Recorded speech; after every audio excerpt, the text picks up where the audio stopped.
Shanker, is that what you were expecting, or from a United Kingdom point of view, it's on the good side, isn't it? Yeah, I think it was more or less what we were expecting. So he waved around a book there. There's the National Trade Estimate, which is the inventory of foreign country trade barriers.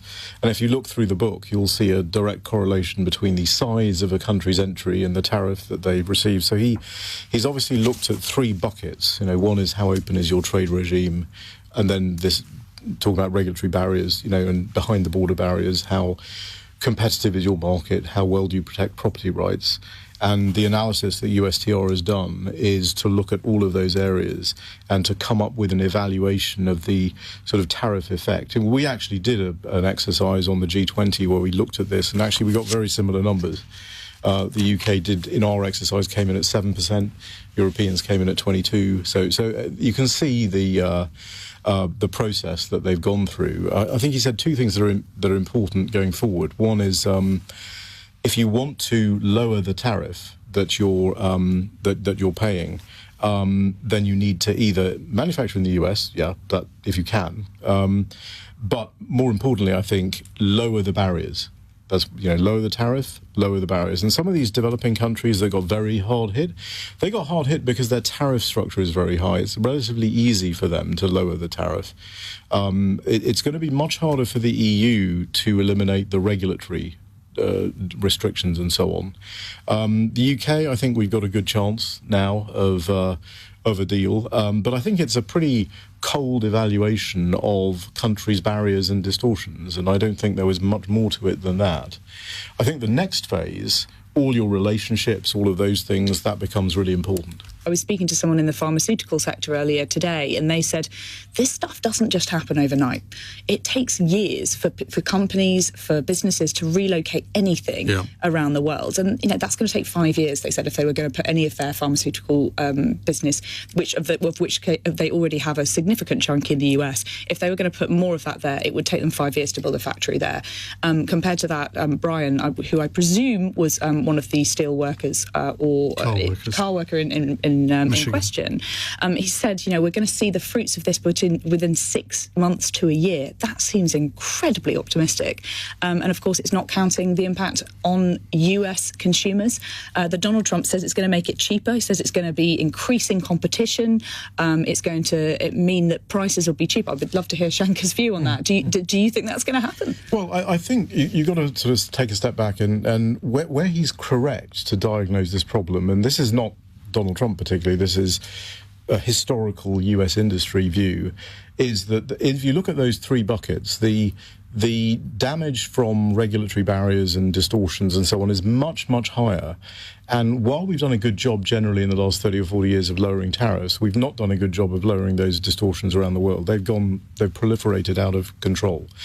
It's not just affecting the US, it's affecting everybody. I mean, and so what you're seeing here is a kind of realignment of I am going to focus on these things and you're going to focus on these things, because if you want to do a deal with me to lower that tariff, you better focus on those things. So that's a radically new trade era that we've just entered into. And I think the people who grasp that quickly, because I don't think it's going to be about it's going to be hard, you're right. It's going to be very hard to sort of relocate manufacturing. In fact, in many cases, it's not possible to relocate manufacturing in certain things. But what is possible is to lower those distortions. So if you're a manufacturer that's hit by this and you can convince your government to lower those distortions and those regulatory barriers and so forth, then the tariff's going to go down. And that's kind of the pressure he's applying through this.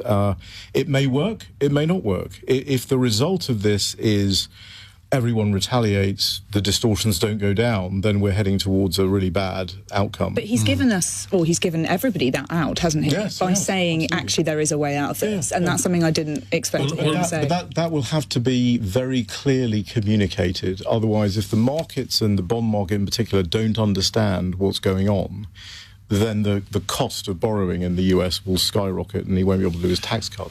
A very interesting question here from James, very perceptive. Wrong to say the UK, Northern Ireland will be hit by tariffs on the EU. Well, Shanker Singham will know the answer to that, because Northern Ireland has got a foot in both camps, hasn't it? How does that work?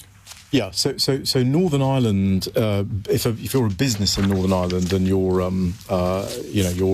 exporting to the US, you're part of the UK customs territory, so you're affected by the UK tariff. But the issue for Northern Ireland, though, is different. It's what happens when the EU retaliates. So the EU will announce their retaliation on April the 14th. If they retaliate with tariffs on American origin goods, the Harley-Davidson motorcycles, the bourbon, etc., then everything that moves from GB to Northern Ireland across the boundary will be subject to that retaliatory tariff.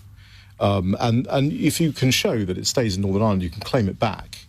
But you will be subject to the tariff, and then you'll have to claim it back. And if, given the China tariff was pretty high here, 34%, it's probable that countries will have to safeguard their markets. In other words, they'll have a safeguarding duty.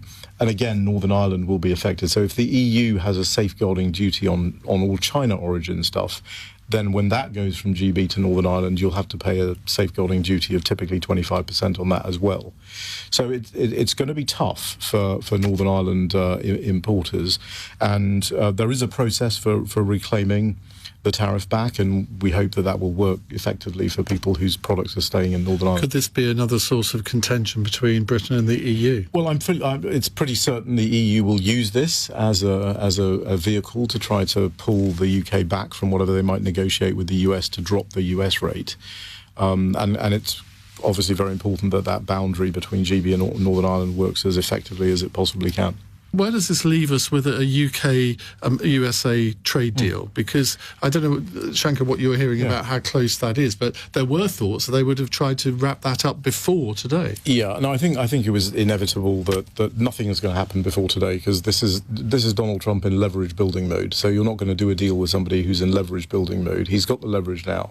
Now he's in deal mode. So, as he said to all countries just on that conference, he basically said, look, if you want to lower your tariff, do a deal with me and lower your barriers, lower your risk distortions. I think the UK, if you look at the UK entry in that national trade estimate, there's a lot of things that we can do. I think it sounds like the government is signalling that they will do a lot of them.